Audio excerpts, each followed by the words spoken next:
আসসালামু আলাইকুম। আপনি কি চান ফোনের লক স্ক্রিনে আপনার নিজের নাম, ব্র্যান্ড নেম অথবা ছোট কোনো কোড দেখাতে?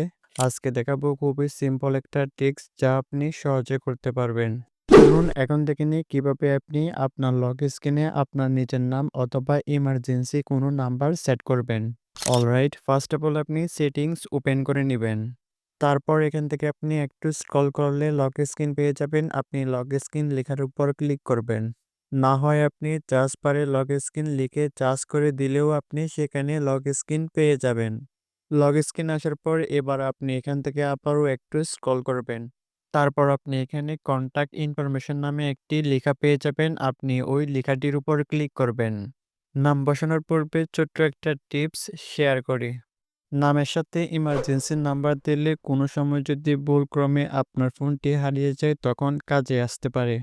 প্রাইভেসি নিয়ে চিন্তা থাকলে শুধু আপনি ফার্স্ট নেম অথবা নিকনেম ব্যবহার করুন। খুব বড় টেক্সট দিলে স্ক্রিন ভালো দেখে না, তাই শর্ট অ্যান্ড ক্লিন রাখুন। যদি এখানে শুধু আপনি আপনার নামটি অ্যাড করতে চান তাহলে আপনি আপনার নামটি বসিয়ে দিবেন। এখানে আমি শুধু আমার নামটি অ্যাড করব, তাই এখানে আমি আমার নামটি বসিয়ে নিচ্ছি। আপনিও চাইলে আপনার নামটি আমার মতো স্টাইলিশ ফন্টে বসাতে পারেন।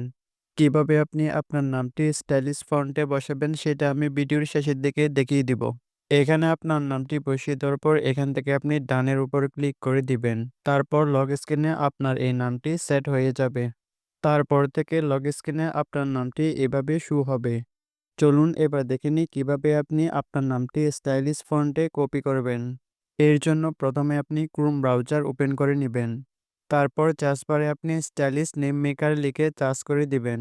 তারপর এখান থেকে আপনি প্রথম সাইটটি ওপেন করবেন। এবার এখান থেকে নিচের দিকে টাইপ ইউর টেক্সট হিয়ার, এখানে আপনার নামটি বসিয়ে দিবেন।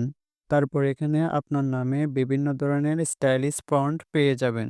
যে স্টাইলিশ ফন্ট আপনার পছন্দ হয় সেই ফন্টটি সিলেক্ট করে কপি করে নেবেন।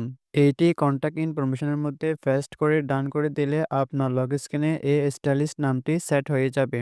তো এই ছিল আজকের ভিডিও। দেখা হচ্ছে পরবর্তী অন্য কোনো নতুন ভিডিওতে। সে পর্যন্ত ভালো থাকবেন, সুস্থ থাকবেন, এই চ্যানেল এবং পেজটির সাথেই থাকবেন। আল্লাহ হাফেজ।